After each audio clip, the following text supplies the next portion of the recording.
There's a big week of work ahead for West Ham, and David Moyes and his players were back at their Rush Green training base the morning after losing to Tottenham to get started.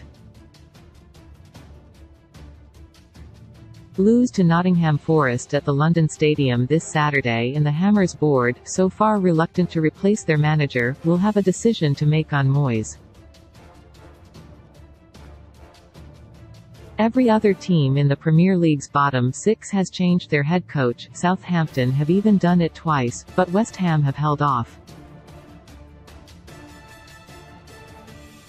David Sullivan and County felt stability was needed, not a new boss. Yet Moyes knows Forest is a big game, very big, he corrected us during his post-match press conference on Sunday night. He knows defeat could be disastrous for him. He knows there is pressure to perform and win. Here, if Moyes is to save his job, Sportsmail looks at three key problems that the under-fire manager must solve. David Moyes is set to stay on as West Ham boss, but he can't afford to lose to Forest. The Hammers are in the relegation zone and were beaten by rivals Tottenham on Sunday. West Ham need to take the handbrake off the 11 players that lined up against Tottenham. Only two were attackers, Jarrod Bowen and Michail Antonio.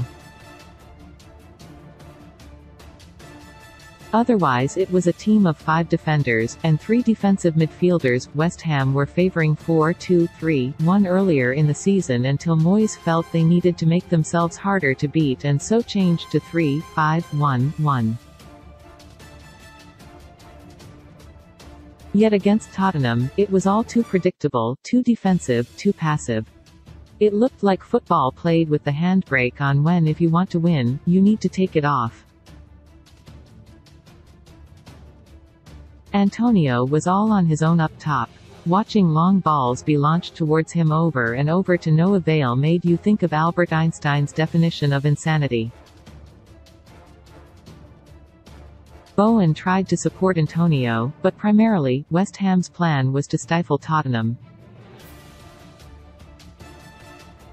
Moyes may have been wary of Spurs' ability to counter and so didn't want his players pushing up with Tomas Sosek and Flynn Downs reluctant to stray too far from midfield.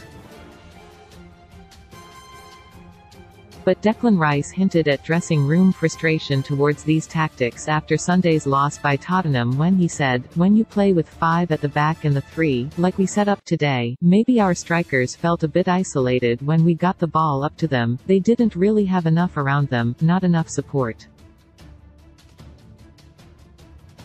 Moyes started using Lucas Paqueta in midfield previously to try to stitch the midfield and forward lines together, but with him injured, the lack of connection has been palpable. Michail Antonio was very isolated up top for West Ham against Tottenham in North London. Ings must start against Forest. Antonio can be one of the best at holding the ball up on his day. But as a singular striker, he does not do enough. In his last 7 Premier League appearances, he's managed a single shot on target, a flick which was saved by Chelsea's Kepa Arrizabalaga. West Ham need more from their front man. They need him making runs in behind back lines. They need creativity. They need attempts and, most importantly, goals to win games. That is why Danny Ings must start against Forest this Saturday. Ings has made 4 substitute appearances since signing for West Ham in January, a knee injury having held him back, but he's fit now and training with the first team.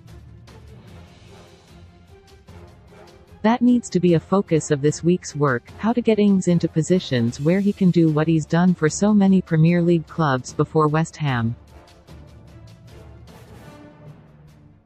Danny Ings has made 4 substitute appearances since signing for West Ham in January against Forest. West Ham are likely to control possession.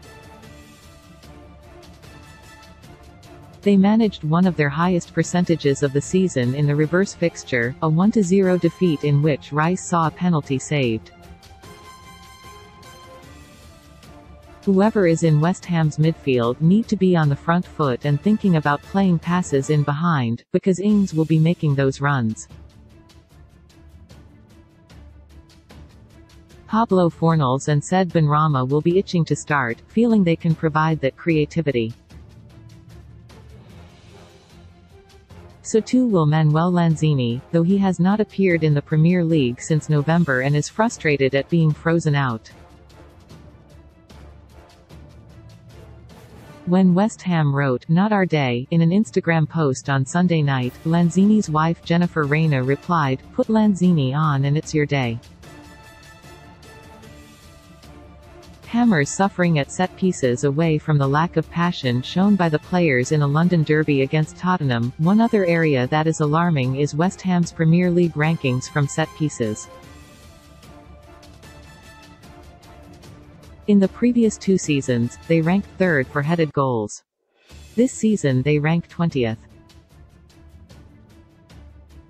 They ranked 2nd for set-piece goals. Now they rank 18th, they ranked 1st for goals from crosses. Now they rank 20th. There were some interesting comments from Antonio earlier in the season on the Footballers Football podcast in which he shed some light on Moyes' mindset and game plan.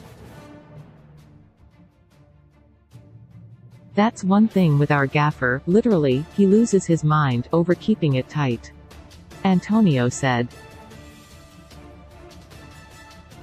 "You've got to make sure you work from your shape and then you go for it." He says the only time you can actually really go for it? Last 10 minutes. Last 10 minutes of a match. One other area that is alarming is West Ham's Premier League rankings from set pieces. There is frustration with Moyes' reluctance to change, with the Scot staying stubborn, basically, sit back, stay tight, keep it close and then try to snatch a late winner. But currently, those winners are not coming from crosses, corners or free kicks, and there is frustration with Moyes' reluctance to change. The best coaches can make mid-match tweaks to turn a game in their favor. Christian Stellini is only covering for Antonio Conte, but in the second half, Tottenham's wing-backs were given greater license to make inside runs, and that was how the opening goal originated. While West Ham's players were preoccupied with Harry Kane and Richarlison, Pierre-Emile Højbjerg played a perfect pass in behind for Ben Davies to set up Emerson Royal. From central wing back to central wing back, Tottenham had undone West Ham's defensive work, leaving Moyes facing a testing week.